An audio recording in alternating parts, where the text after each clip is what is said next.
तो अपना बोर या बिस्तर निकाल के मैं निकल चली हूँ तेल अवीव की तरफ। तेल अवीव जो कि इज़राइल में है और एक बहुत ही सुंदर जगह है। यहाँ पर मुझे काफ़ी अच्छे नज़ारे देखने को मिले। और ये अच्छे गाने सुनते हुए हमने होटल की तरफ प्रस्थान किया। दूसरे देश में भारतीय ध्वज देख के मेरी आंखों में आंसू आ गए। होटल का रूम काफी शानदार था। मैं बालकनी का दरवाजा खोलते हुए बाहर का नज़ारा देखने आई। बाहर का नज़ारा काफी सुंदर था। आसमान काफी साफ था और लोग काफी नशे में। थोड़ा बहुत फ्रेश होने के बाद मैं अपने सहकर्मियों के साथ रात के वक्त होटल के पास में सैर करने निकल गई। हम होटल के पास ही रहे क्योंकि ज़्यादा दूर जाना सेफ नहीं था और बीचेस बंद हो चुकी थी। तो वहाँ से हमने होटल का दृश्य लिया और वहाँ पास में बैठ गए।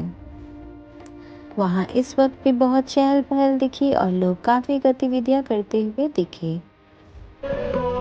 फिर हम सभी नादान परिंदे बीच की तरफ चले गए। हालांकि बीच बंद था इसलिए हम ज़्यादा अंदर की ओर नहीं जा सकते थे। हम वहीं रेत पे बैठ के हमने अच्छे गाने सुने और समंदर का नज़ारा देखते हुए हमने रात काटी। रात में इस झोपड़े में काफ़ी पार्टी हुई थी, इसलिए ये अंकल इस महिला को डांट रहे थे कि बेटी देखो, ज़्यादा चिल करने से नहीं चलता है, लाइफ में थोड़ा बहुत काम भी करना पड़ता है। तभी मेरी नज़र इन बोटों पे पड़ी। ये बोट वहाँ के लोगों के ज़्यादा चिल करने की वजह से खाली पड़े थे। मैंने अपने सहकर्मियों के साथ निश्चित किया कि मैं सुबह का नाश्ता करने के बाद हम जाफा मार्केट की तरफ निकलेंगे। जाफा मार्केट यहाँ का एक बहुत ही प्रसिद्ध और प्रचलित मार्केट है जो कि यहाँ से 20-25 मिनट की वॉक पर था। हमने बहुत ही अच्छे नज़ारे के साथ सुबह का नाश्ता किया। हालांकि नाश्ते में ज़्यादा ऑप्शंस नहीं थे। मैंने जैसे तैसे अपना खाना ठूसा और मैं अपने मंजिल की तरफ निकल गई। दोस्तों कहते हैं कि जीवन में मंजिल से ज़्यादा सफ़र का आनंद लेना चाहिए और मैंने ठीक वैसा ही किया, क्योंकि मेरे सहकर्मी जिन्होंने कहा था कि रास्ता 20-25 मिनट का है, वो रास्ता 3 घंटे का हो गया था क्योंकि वो रास्ता भूल चुके थे। पर रास्ता इतना भारी नहीं लगा क्योंकि हमें बहुत ही सुंदर इमारतें और अच्छे दृश्य दिखाई दी।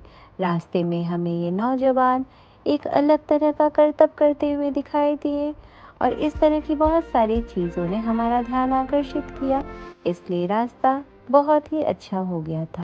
हमने आते जाते कई लोगों से जाफा मार्केट का रास्ता पूछा। लैंग्वेज बैरियर के चलते बहुत कुछ समझ नहीं आ रहा था, पर इतना समझ आया कि उन्होंने हमसे सीधा चलने को कहा। सीधा चलते चलते हमें कुछ खास हासिल नहीं हो रहा था, पर हमें छोटी छोटी काफ़ी चीज़ें दिखाई दी, जैसे कि ये पत्थरों का म्यूज़ियम। हम इस पत्थर के म्यूज़ियम में गए। हमें ये काफ़ी अच्छा लगा क्योंकि यहाँ पे कुछ पत्थर घरों में सजाए जाने वाले थे, कुछ ग्रह नक्षत्रों की दिशा बताते थे और कुछ ज्वेलरी का काम भी करते थे। आगे चलकर हमें एक छोटा सा म्यूजियम भी दिखा जो कि काफ़ी क्यूट था और हमने वहाँ की वीडियो ली और हम आगे बढ़ते चले।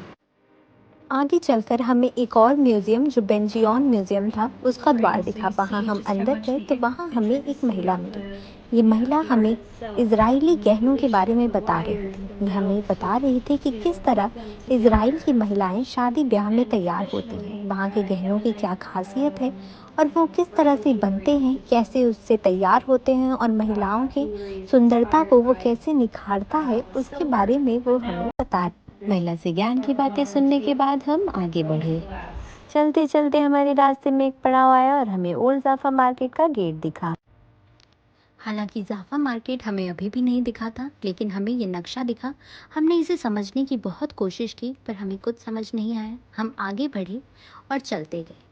मैं मूर्छित ही होने वाली थी, इसलिए मैंने अपने दोस्तों से कहा कि तुम आगे चलो, मैं यहीं बैठकर विश्राम करूंगी और भगवान से जाफा मार्केट के मिलने की प्रार्थना करूंगी। आगे हमें ये मस्जिद दिखी और मुझे लगा कि आखिरकार भगवान ने मेरी सुनी। दोस्तों, किसी महान इंसान ने कहा है, जब आप जीवन से सारी उम्मीदें हार जाते हो तभी जीवन आपको सफलता का एक नया द्वार खोल कर देती है। और हमारे साथ भी वही हुआ। जब हम निराशा से अपनी सराय की तरफ लौट रहे थे तो हमें जाफा मार्केट मिल गया। ये जाफा मार्केट की पहली शॉप थी जहाँ पर हमें बहुत ही प्यारी प्यारी चीज़ें मिल रही थी जो कि इज़राइल की ज़मीन को दर्शाती हैं। तभी हमारी नज़र इस सुंदर और मनमोहक चॉकलेट्स पर पड़ी। ये चॉकलेट्स दिखने में बहुत ही अलग थे और मैंने 6 इजरायली करेंसी खर्च कर कुछ चॉकलेट्स अपने दोस्तों को देने के लिए लिए। तभी हमें एक और दुकान दिखा जहाँ पर इज़राइल में यूज़ किए जाने वाले प्लेट्स और कप्स, मग्स और भी लोकल चीज़ें दिख रही थी।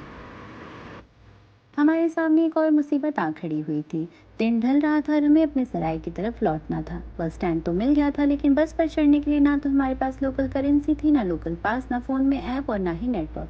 हमने बस भगवान का नाम लिया और हम बस पर चढ़ गए। जैसे ही हमारा सराय आया, हम धीरे से उतर गए। किसी ने कुछ नहीं देखा। इस तरह से हमारे दिन का शानदार अंत हुआ और तेल अवीव का सफ़र ख़त्म हुआ। और अब हम मिलते हैं आपसे दूसरे ब्लॉग में किसी और देश में। Bye bye.